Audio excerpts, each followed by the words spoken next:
Սատանայական իշխանությունն է մեր ամբողջ երկիրը գրավել, որը կարողանում է իր ճանկերի մեջ պահել մեր մտավոր եւ հոգեվոր, ինչպես նաեւ մեր քաղաքական եւ տնտեսական կյանքի առանցքային դիրքերը։ Ինչ որ կատարվում է մեր երկրում, սատանայական բնույթ ունի, եւ դրա համար մեր պայքարը ավելին է, քան միայն քաղաքական պայքար։ Մեր պայքարը ավելի շատ հոգեվոր է, որովհետեւ մեր նպատակը ոչ միայն իշխանության հասնելը ու իրական ազգային պետություն կերտելն է, այլև մեր ազգի իրական արժեքները, հավատը ու հոգին վերականգնելն է։ Այսօր վտանգի տակ է մեր ազգի հոգին, մեր արժանապատվությունը ու մեր ազգային ինքնությունը։ Եթե մենք մեր քաղաքական պայքարի հիմքում չդնենք հայի իրական հոգու վերականգնումը, ապա ոչ մի քաղաքական պայքար երկարատև հաջողության չի հասնի ու նրա կողմից իշխանափոխությունը էապես բան չի փոխի։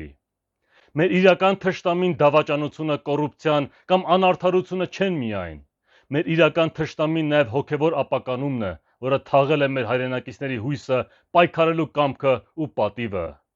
Դրանից է առաջացել մեր հասարակական ու քաղաքական հիվանդությունները։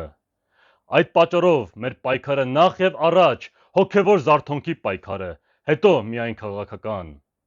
Միայն այն ժողովուրդը, որը պայքարով վերականգնում է իր հոգին, դառնալով իսկական ազգ, կարող է կերտել այնպիսի վեհ պետություն, որը արժանի է իրեն։